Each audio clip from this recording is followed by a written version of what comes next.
Hello officers. आज के polity lecture series में जो टॉपिक हम लोग करने जा रहे हैं वो इंडियन कॉन्स्टिट्यूशन का एक ऐसा पार्ट है जो साइज में बहुत छोटा है, लेकिन यूपीएससी प्रीलिम्स में इसका इम्पैक्ट बहुत अच्छा है, बहुत बड़ा है। हम बात करने वाले हैं फंडामेंटल ड्यूटीज की। मोस्टली स्टूडेंट क्या करते हैं, यहाँ पर गलती कर जाते हैं, या तो उस टॉपिक को इग्नोर कर देते हैं या सिर्फ इस टॉपिक के अंदर जो 11 ड्यूटीज दिए गए हैं उनको रट्टा मार के चले जाते हैं। लेकिन यूपीएससी हमेशा आपके साथ गेम ही खेलता है। यूपीएससी ड्यूटीज को फैक्चुअल से ज्यादा क्या बोलता है, कॉन्सेप्चुअल पढ़ के आओ। ट्रैप बेस्ड क्वेश्चन यहाँ पे पूछा जाता है, और इस लेक्चर को करने के बाद आप ड्यूटीज को रटोगे नहीं, आप ड्यूटीज को समझकर उससे रिलेटेड जो भी क्वेश्चन आएंगे उन क्वेश्चन को बहुत इजीली सॉल्व कर पाओगे। ठीक है, तो चलो आज हम स्टार्ट करते हैं फंडामेंटल ड्यूटी। सबसे पहले हम क्या करेंगे, हम सबसे पहले कॉन्स्टिट्यूशनल पोजीशन के बारे में समझेंगे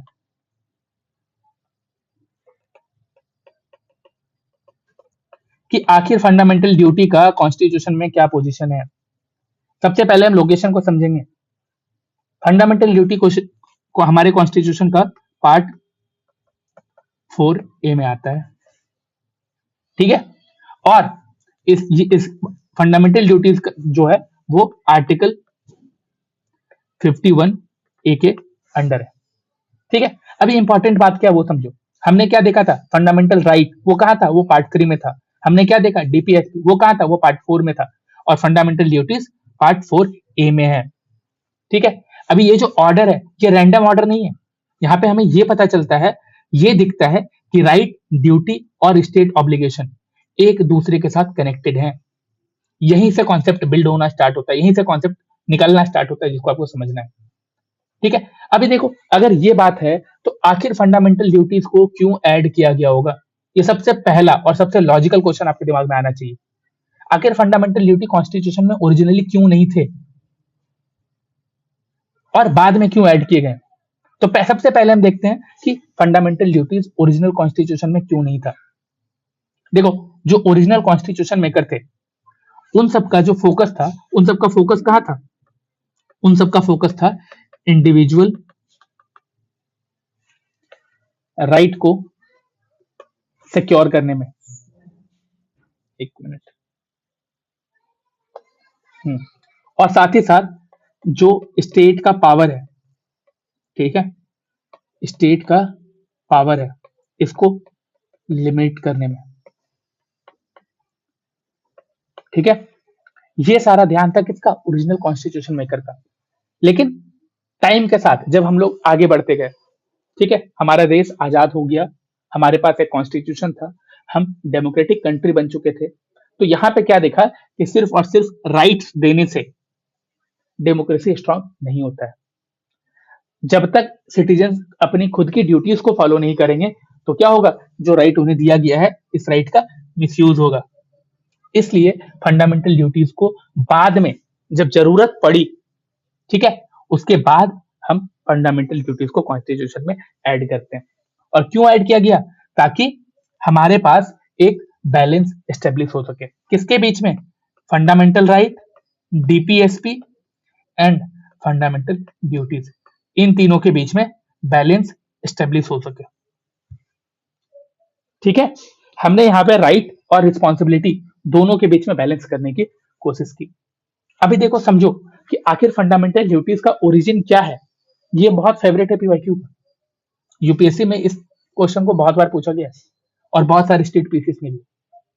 यूपीएससी यहाँ से डायरेक्ट क्वेश्चन पूछता है कि फंडामेंटल ड्यूटीज किस कंट्री के मॉडल से इंस्पायर्ड है।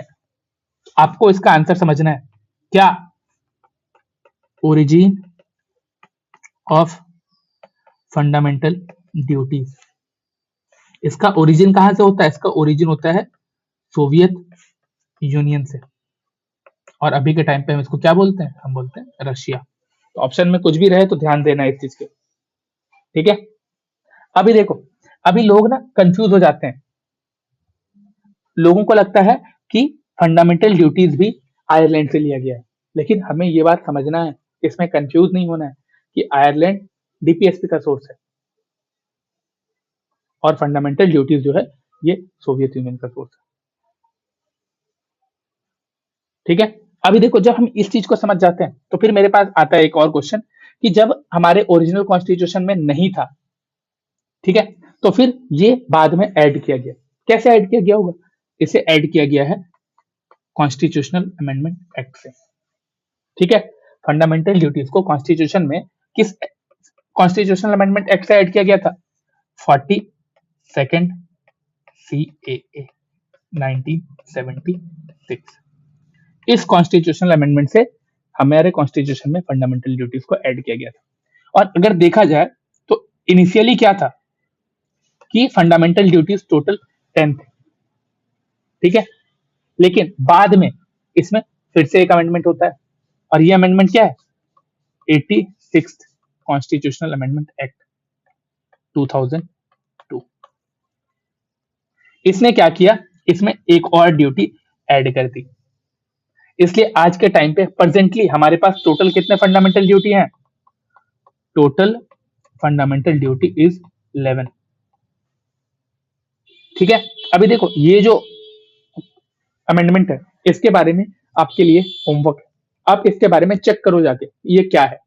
2002 में आया है, बहुत इजी है, पता चल जाएगा। आई थिंक ज्यादा से ज्यादा लोगों को पता भी होगा। अभी समझो, हमारा जो आर्टिकल 51A है, ठीक है, आर्टिकल 51A ये आखिर क्या बात कर रहा है? आर्टिकल 51 एक सबसे ज्यादा इंपॉर्टेंट बात करता है। ये आर्टिकल डायरेक्टली सिटीजन को एड्रेस कर रहा है, ये स्टेट को एड्रेस नहीं कर रहा है। अभी देखो, ये अगर सिटीजन को एड्रेस कर रहा है तो इसलिए इंपॉर्टेंट हो गया क्या? जी हाँ, ये सिटीजन को एड्रेस कर रहा है इसलिए इंपॉर्टेंट हो गया। यहाँ पे क्या है? फंडामेंटल ड्यूटीज सिर्फ और सिर्फ सिटीजन पर अप्लाई होती है, ये नॉन सिटीजन पर अप्लाई नहीं होता है। ठीक है, ये नॉन सिटीजन पर अप्लाई नहीं होता है, और यहीं पे यूपीएससी अपना ट्रैप लगाता है। अगर क्वेश्चन पूछ देगा फंडामेंटल ड्यूटी सभी लोगों पर अप्लाई होती है, आंसर होगा इनकरेक्ट, ये सिर्फ और सिर्फ सिटीजन पर अप्लाई होता है। ठीक है, ये बात आपको ध्यान रखना है। अभी देखो, इसके बाद जब हम ये चीज समझ जाते हैं कि अप्लाई कहाँ पे होता है, तो हम ना थोड़ा सा फंडामेंटल ड्यूटीज के बारे में और समझते हैं, क्योंकि कुछ कुछ टर्म्स हैं जो हम डीपीएसपी फंडामेंटल राइट सब में करते हैं, तो एफडी में भी कर लेते हैं। और ये क्या है? ये है जस्टिसिएबिलिटी। क्या फंडामेंटल ड्यूटी जस्टिसिएबल है या नहीं है? ठीक है, ये बहुत इंपॉर्टेंट है, इसको समझो। देखो, फंडामेंटल ड्यूटी कोर्ट के थ्रू इन्फोर्सिबल तो नहीं है। ठीक है, कोर्ट के थ्रू इन्फोर्सिबल नहीं है। इसका मतलब क्या? इसका मतलब है कि ये नॉन जस्टिसिएबल होता है। पता चल गया कि फंडामेंटल ड्यूटी नॉन जस्टिसिएबल होता है। ठीक है, लेकिन इसका मतलब ये नहीं है कि जो ड्यूटीज दी गई है ये ड्यूटीज मीनिंगलेस है। ठीक है, कभी कभी आप देखोगे कोर्ट लॉ को इंटरप्रेट करने में, ठीक है, और लॉ का रीजनेबलनेस बताने के लिए फंडामेंटल ड्यूटीज को चेक करती है, फंडामेंटल ड्यूटी को कंसिडर करती है। इसलिए यूपीएससी अगर कोई ऐसा स्टेटमेंट दे कि फंडामेंटल ड्यूटीज कंप्लीटली इररिलेवेंट है, वैसे तो ये स्टेटमेंट नहीं देगा। ठीक है, लेकिन अगर देता है तो आपको समझना है ये स्टेटमेंट गलत है। ठीक है, अब हम लोग आते हैं इंपॉर्टेंट चीज पे जो हमें समझना है। क्या है वो? हमें टोटल फंडामेंटल ड्यूटीज यहां पे देखना है। आर्टिकल 51A के अंदर कौन कौन से ड्यूटीज आते हैं। ठीक है, हम उन सारे ड्यूटीज को अलग अलग एंगल से समझेंगे और रटने की कोशिश नहीं करेंगे। देखो, सबसे पहला ड्यूटी क्या है? हम एक एक करके यहाँ पे लिख भी रहे हैं ताकि आप लोगों को ऐसा ना लगे कि हमने किया ही नहीं है, सर ने लिखा ही नहीं है। देखो, पहला ड्यूटी है to abide by the constitution and respect its ideals, institutions, the national flag and the national anthem। ठीक है, ये क्या बात करता है? ये पहला ड्यूटी है, मतलब कॉन्स्टिट्यूशन का रिस्पेक्ट करना है, उसके आइडियल्स का रिस्पेक्ट करना है, इंस्टीट्यूशंस का रिस्पेक्ट करना है, ठीक है। एंड साथ ही साथ नेशनल फ्लैग और नेशनल एंथम, इन सब का भी रिस्पेक्ट करना है। और ये सब चीजें कहां से आ रही है, ये सब चीजों का बेस क्या बन रहा है, इसको भी समझो। यहाँ पे हम क्या देख रहे हैं, constitution, institution and national symbol, इन सब का रिस्पेक्ट कर रहे हैं। यही बेस बनाता है रूल ऑफ लॉ का, ठीक है। अभी देखो, जो हमारी सेकंड ड्यूटी है वो क्या है, to cherish and follow the nobles noble ideals of the freedom struggle। इसका मतलब क्या है सर, देखो यहाँ पे क्या है कि जो हमारा फ्रीडम स्ट्रगल था, इस फ्रीडम स्ट्रगल के जो वैल्यूज थे, इन सारे वैल्यूज को प्रिजर्व करो, ठीक है, उसको फॉलो करो। क्या क्या वैल्यूज थे, यहाँ पे वैल्यूज थे सेक्रीफाइस, यहाँ पे वैल्यूज था यूनिटी, यहाँ पे वैल्यू था नेशनलिज्म। इन सारे वैल्यूज को आपको रिस्पेक्ट करना है, इन सारे वैल्यूज को आपको फॉलो करना है, ठीक है। ये हमारा क्या है, ये हमारा ड्यूटी 2 है। फिर आता है हमारा ड्यूटी 3। ये क्या बात करता है, ये बात करता है to uphold and protect sovereignty, unity and integrity of India. समझो यहाँ पे, to uphold and protect sovereignty, unity and integrity of India. मतलब क्या है, आपको यहाँ पे नेशनल सिक्योरिटी, टेरिटोरियल इंटीग्रिटी, इन सबको अपहोल्ड करके रखना है, इन सबको प्रोटेक्ट करना है। और इसी में देखते हो ना, कोई ऐसे होते हैं जो भारत तोड़ो ऐसा नारा लगाते हैं, इन सबको इसी ड्यूटी के अंदर उठाया जाता है कि ये ड्यूटी वो फॉलो नहीं कर रहे हैं। और फर्दर और भी प्रोसीजर है, बट मैं यही बता रहा हूं कि वो इस ड्यूटी को प्रोटेक्ट नहीं कर पाते हैं, वो इस ड्यूटी को फॉलो नहीं कर पाते हैं। एंटी सेशनिस्ट जो स्प्रिट होते हैं ना, यहाँ पे उन्हीं के बारे में बात किया जा रहा है, ठीक है। फिर आता है ड्यूटी 4। ये क्या बात करता है, ये बात करता है to defend the country and render national service when called upon to do so. मतलब क्या है आपको यहाँ पे, देखो, जब भी जिस तरह से आपको फंडामेंटल राइट मिल रहे हैं, आप उसको एंजॉय कर रहे हो, उसी तरह से आपकी फंडामेंटल ड्यूटी है कि जब भी हमारे देश को हमारी जरूरत होगी, हमारे डिफेंस को, हमारे नेशनल सर्विस को हमारी जरूरत होगी, तो हमें उस टाइम पे उस चीज को करना पड़ेगा, उस सर्विस को देना पड़ेगा। क्यों देना पड़ेगा, टू डिफेंड द कंट्री, ठीक है। अभी देखो क्या क्या होता है, वॉर के टाइम पे अगर कभी ऐसा हो जाता है कि हमारे पास सोल्जर्स की कमी हो जाती है, तो जो कैपेबल होंगे, जो जवान होंगे, जो बॉर्डर पे जाके लड़ सकते हैं, उन्हें जाना पड़ेगा जब उन्हें बुलाया जाएगा, ठीक है। और यही सब जो मिलिट्री कंपलसरी मिलिट्री बेस है ना, मिलिट्री सर्विस है ना, इसका बेस यहीं से निकल के आता है। आप देखोगे अभी यूक्रेन का जब लड़ाई हो रहा था, तो यूक्रेन में भी ऐसा चीज हुआ कि कंपलसरी मिलिट्री सर्विस प्रोवाइड करना पड़ रहा था आपको अपनी कंट्री के लिए, ठीक है। तो ये है ड्यूटी 4। एंड फिर आता है ड्यूटी 5। क्या बात करता है ये ड्यूटी, ये बात करता है टू प्रमोट हार्मनी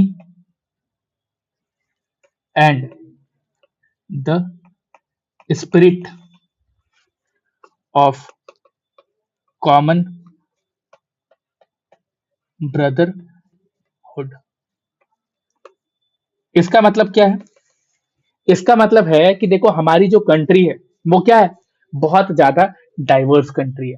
हमारे पास लैंग्वेज डाइवर्सिटी है, हमारे पास कल्चरल डाइवर्सिटी है, हमारे पास रीजनल डाइवर्सिटी है। हर तरह से हम लोग अलग अलग कल्चर के लोग हैं, अलग अलग लैंग्वेज फॉलो करते हैं। एंड इन सब चीजों के बीच में हमें हमारी कंट्री में एक स्पिरिट ऑफ कॉमन ब्रदरहुड को प्रमोट करना है। ठीक है, इसके थ्रू हम ये बताते हैं कि हम इतने डाइवर्स होने के बाद भी यूनाइटेड हैं। इसीलिए यूनिटी इन डाइवर्सिटी ये जो कॉन्सेप्ट आता है, ये सारे कॉन्सेप्ट यहीं से आते हैं। इसके बाद आप देखोगे जो हम जेंडर डिग्निटी की बात करते हैं, ये भी जेंडर डिग्निटी के भी जो एलिमेंट होते हैं वो यहीं पे इंक्लूडेड है।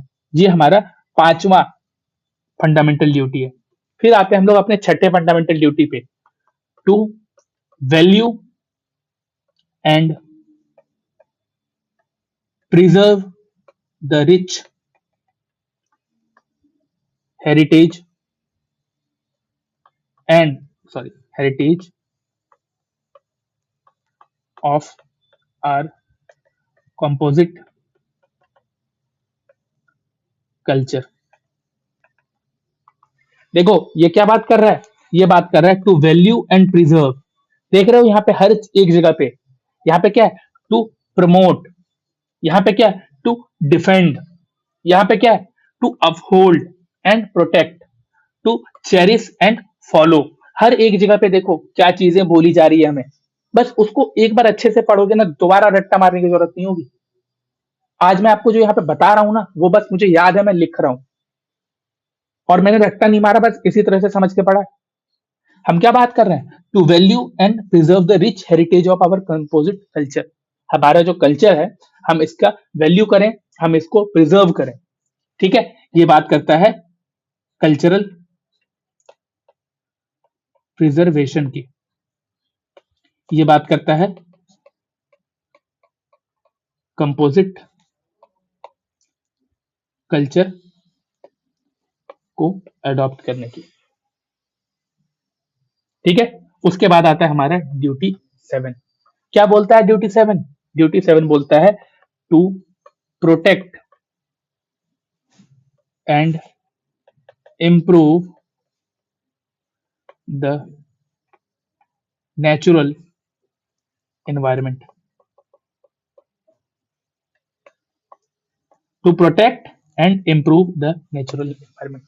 हमारा जो एनवायरमेंट है, हमारा जो फॉरेस्ट है, हमारा जो वाइल्ड लाइफ है, हमारा जो हिमालयाज है, हमारा जो माउंटेन रेंजेस है, हमारा जो रिवर है, हमारा जो सॉइल है, हर चीज को, हर एक नेचुरल एनवायरमेंट को हमें प्रोटेक्ट करना है, हमें उसे इम्प्रूव करना है। अगर आप पॉल्यूशन करते हुए पकड़े गए, अगर आप प्लास्टिक वेस्ट को कहीं भी डिस्पोज करते हुए पकड़े गए, तो ये भी आप क्या कर रहे हो, आप अपने फंडामेंटल ड्यूटीज को अनफॉलो कर रहे हो। ठीक है, इसीलिए यहां पे हम क्या लिखेंगे, हम लिखेंगे एनवायरमेंट, फॉरेस्ट, वाइल्ड लाइफ, ये सब क्या है, ये सब भी हमारे ड्यूटीज के अंदर आता है। हम लोग एनवायरमेंट अवेयरनेस, ये जो एनवायरमेंटल अवेयरनेस है, इसका भी कॉन्स्टिट्यूशनल बेस हमें हमारे कॉन्स्टिट्यूशन में मिल जाता है। कभी देखा है इतना डिटेल कॉन्स्टिट्यूशन आज से पहले? फिर आता है ड्यूटी 8। ड्यूटी 8 क्या बात करता है, ड्यूटी 8 बात करता है to develop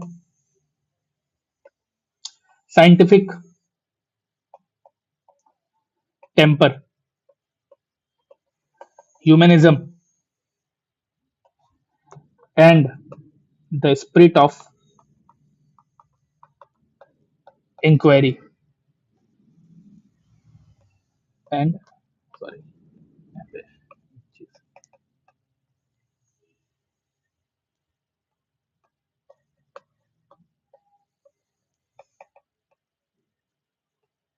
inquiry and reform. ठीक है, ये बात कर रहा है to develop scientific temper, humanism and spirit of inquiry. इसका मतलब क्या समझो, इसका मतलब ये बोलता है आपको, आप रैशनल थिंकिंग के पीछे ध्यान दो, आप रैशनल होके सोचो, इसे डेवलप करो। साथ ही साथ आप जो सुपरस्टिशन होता है, इसको फॉलो मत करो, इसके अगेंस्ट स्पिरिट डेवलप करो। ठीक है, आप देख रहे हो यहाँ पे कितनी चीजें, एकदम बेसिक सी चीजें हमें बताई जा रही है। फिर जो हमारा 9th ड्यूटी है, ये क्या है? To safeguard public property and to absorb violence. इसका मतलब क्या है? मतलब ये है कि अगर आप पान खा के, तंबाकू खा के मेट्रोज में या फिर रेलवे स्टेशन में थूकते हो, तो यहां भी आप अपने फंडामेंटल ड्यूटी को वायलेट कर रहे हो।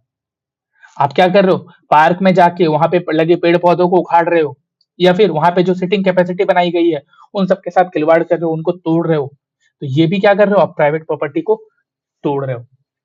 ठीक है, इसीलिए आपके अंदर ये स्पिरिट होना चाहिए कि आप प्राइवेट प्रॉपर्टी को प्रोटेक्ट करो।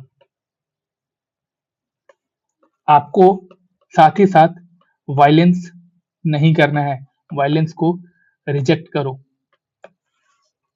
ठीक है, फिर आता है नंबर 10 ड्यूटी। ये क्या बोलता है? To strive